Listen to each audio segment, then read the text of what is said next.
नमस्कार जी, मैं परमवीर सिंह बाठ आप सबका स्वागत करता हूँ। प्राइम एशिया टीवी आप देख रहे हैं। हमारे साथ माननीय consulate general of India Vancouver में मिस्टर मनीष जी हैं। उनसे आज बातचीत करेंगे। बैसाखी का पर्व भी आ रहा है, उसके ऊपर भी बातचीत होगी और भारतीयों को जो वीज़ा कनाडा में बसते भारतीयों को जो वीज़ा स्टेटस में तब्दीली आई है, उसके बारे में बातचीत करेंगे। सबसे पहले आपका स्वागत है जी। नमस्ते सर सभी सुनने वालों को जी। मेरा नमस्कार। सर जी पहली बार है कि हम जहाँ आकर आपसे बातचीत कर रहे हैं, क्योंकि लाखों की गिनती में भारतीय भाईचारा यहाँ पर बसता है, उनके लिए बहुत सी इन्फॉर्मेशन जो ज़रूरी होती है आपसे बातचीत करनी है। सबसे पहले बैसाखी की बातचीत करेंगे जी। कल हमारे सिख भाई आज और कल मना रहे हैं वैसाखी की पर्व।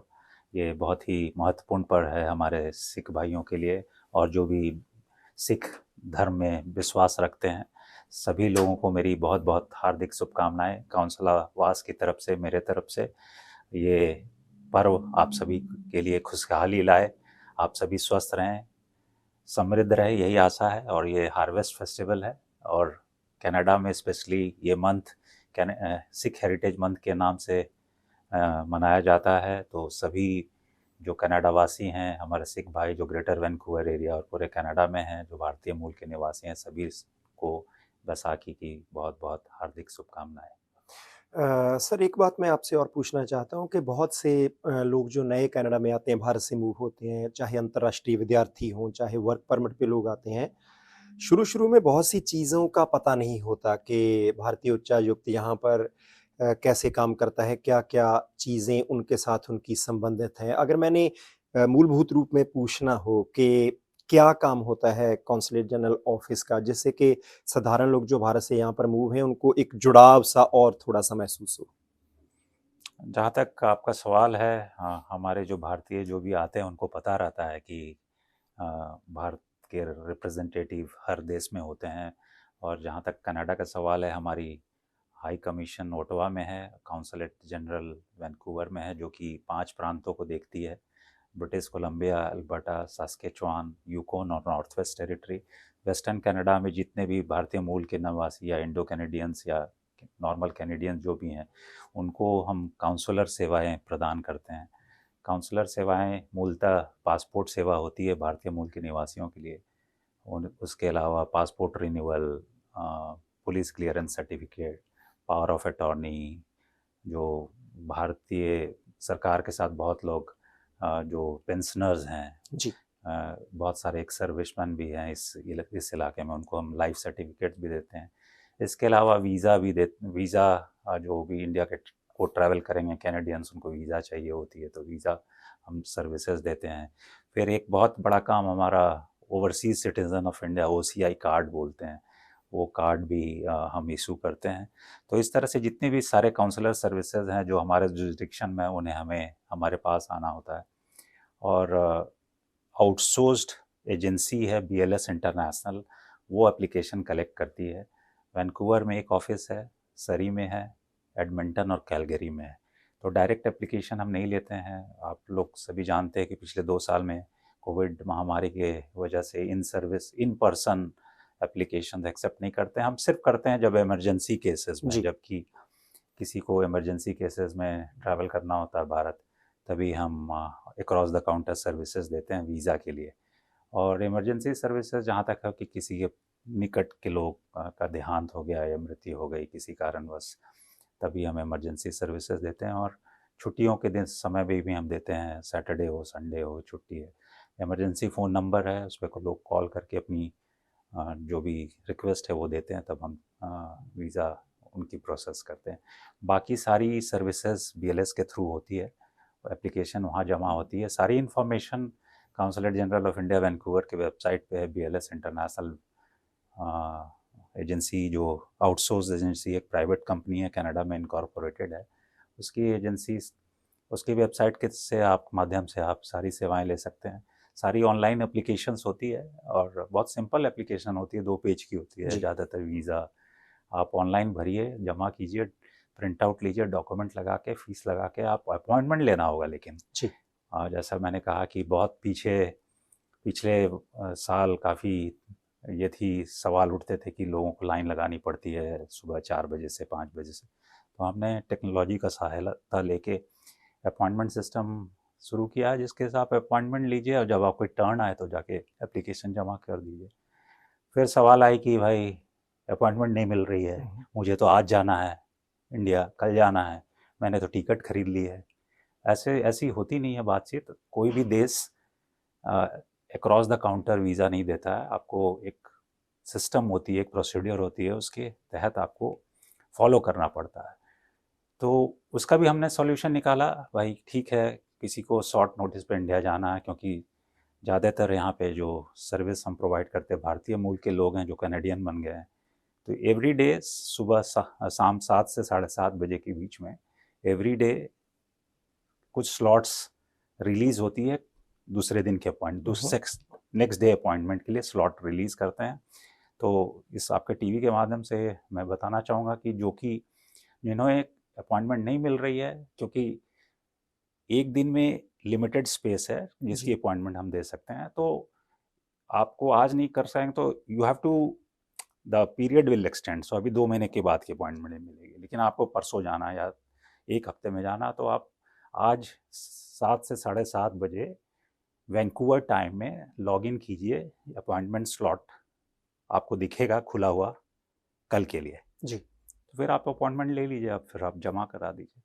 बहुत सारे स्पेशल केसेस में हम आउट ऑफ द वे जाके भी हेल्प करते हैं, क्योंकि हमारी भारत सरकार ही ऐसी है जो कि पर्सनली मिलती है लोगों से उनकी व्यथा सुनती है, उनसे ईमेल पे जवाब देती है। We are not faceless, many countries are faceless, you can't meet, interact, talk to them, but that is the way how we are. Delivery service हमारी ऐसी है। तो सब कुछ स्मूथ है अभी, सब कुछ ठीक चल रहा है, कोई ज़्यादा। सर एक बात मैंने और पूछनी थी कि कोविड के दौरान पिछले 1-2 साल से बहुत से लोगों का कंसर्न था कि वीज़ा जो उनके पास थे, उस वीज़ा से वो अब भारत नहीं जा पा रहे थे। कोई अपडेट उस समय भी है? नहीं, हमेशा वीज़ा तो खुली हुई थी हमारे यहाँ एसेंशियल सर्विसेज के अंदर। ऑफ कोर्स कोविड महामारी के कारण टूरिज्म बंद थी, तो टूरिस्ट वीज़ा सस्पेंडेड थी, टूरिस्ट वीज़ा कोई भी कंट्री नहीं दे रही थी। लेकिन कोविड महामारी के दौरान भी हमारे यहाँ जिनके पास OCI कार्ड थी, पर्सन्स ऑफ इंडियन ऑरिजिन जो OCI कार्ड होल्डर्स है, वो फ्रीली ट्रैवल कर पा रहे थे। बिजनेस वीज़ा, मेडिकल वीज़ा और इमरजेंसी वीज़ाज वगैरह हम दे रहे थे। लेकिन 15 नवंबर लास्ट ईयर फिर टूरिज़्म खुली थोड़ी, तो 1 महीने की वीज़ा देने लगे हम, 30 days single entry, valid for 120 days. और ये वीज़ा फ्री था एक तरह से। आई थिंक भारत सरकार ने टारगेट रखी थी कि certain number of people across the globe who will apply for tourist visa will get A free visa. उसमें सिर्फ सर्विस चार्जेस थी और जो BLS की और मामूली सी रकम। लेकिन 31 मार्च से वो शॉर्ट टर्म वैलिडिटी वीज़ा वो भी ख़त्म हो गई। अब जब 27 मार्च 2021-22 से भारत सरकार ने सारे इंटरनेशनल एविएशन को खोल दिया। पहले था कि बायलैटरल एग्रीमेंट में द्विपक्षीय जो समझौता है देशों के बीच, उनकी एयरलाइंस आ जा रही थी, सारे एयरलाइंस को अलाउड नहीं था, उसको जिसको बोलते हैं बबल एग्रीमेंट, उसमें वो ख़त्म हो गई है। अब सारे फ्लाइट्स आ रहे जा रहे, तो सारा वीज़ा रिइंस्टेट हो गया है। डेट मुझे याद नहीं, लेकिन पिछले महीने से रिइंस्टेट हो गया है। सो टूरिज़्म वीज़ा हम दे रहे हैं वापस 1 साल, अभी हम 1 साल देना शुरू किया है। मल्टीपल एंट्री वीज़ा जो पर्सन ऑफ इंडियन ऑरिजिन है, जो कि फुलफ़िल करते हैं एंट्री वीज़ा के कंडीशन में, उनको एंट्री वीज़ा दे रहे हैं। लेकिन एक बड़ा महत्वपूर्ण बदलाव आया है कि लोगों को समझ में आ गई है कि बेहतर है कि जो इन भारतीय मूल के हैं वो OCI कार्ड ले लें, क्योंकि कोविड पैंडेमिक में OCI कार्ड होल्डर्स कितनी बार भी इंडिया जा सकते थे और आ सकते थे। तो अभी मैं ट्रेंड देख रहा हूँ कि काफ़ी लोग वीज़ा से ज़्यादा OCI एप्लीकेशन महत्व समझ में आ गया। महत्व समझ में आ गया। पहले लोग सोचते थे कि क्या करना है कार्ड लेके, लेकिन आपके चैनल के माध्यम से ये बताना चाहूँगा कि OCI कार्ड ये डुअल सिटीजनशिप नहीं है, क्योंकि भारत डुअल सिटीजनशिप नहीं प्रदान करता है। तो वो थोड़ी सी कमी है, कमी नहीं बोलेंगे, लेकिन एक बराबर है। आपके पास दो राइट्स नहीं होते हैं। आप भारतीय चुनाव में भाग नहीं ले सकते हैं जी, वो राइट टू वोट नहीं है आपके पास। और दूसरा है कि आप वहाँ पे agricultural property, farmland, agricultural land ये नहीं खरीद सकते हैं। इस 2 के अलावा आपके पास सारी राइट्स है, as good as Indian citizen. जी, आप बाकी रियल स्टेट खरीद सकते हैं, बैंक इन्वेस्टमेंट कर सकते हैं, कहीं पे भी आ जा सकते हैं, नेशनल मोनूमेंट, एयरलाइंस में ट्रैवल कर सकते हैं, सेम फीस लगेगी जो जी। भारतीय नागरिक को मिलेगी। और बहुत सारे प्रोफेशंस में भी आप वहाँ पे जॉब कर सकते हैं, chartered accountancy, doctors, dentist, but उसके लिए अलग कंडीशन है कि यू हैव टू फुलफिल जी। Condition for that profession. So तो सभी लोग जो एलिजिबल हैं ले लें OCI card. I think that is a life long visa for you. बिल्कुल ठीक है सर, ये अच्छी बात आपने बताई कि OCI कार्ड जो है वही सब कुछ है, उसके माध्यम से समस्याएं जो हैं दूर हो जाती हैं अपने आप ही बहुत सारी। समस्या तो है नहीं, हम लोग समस्या उसको बना देते बना हैं। देते हैं। वो कहना चाहूँगा कि 2 पेज की हमारी फॉर्म्स होती है, 4-5 डॉक्यूमेंट्स चाहते जी। हैं, वो गलतियाँ लोग खुद ही कर देते हैं। कैटेगराइज करते हैं हम क्या, गुड टू गो।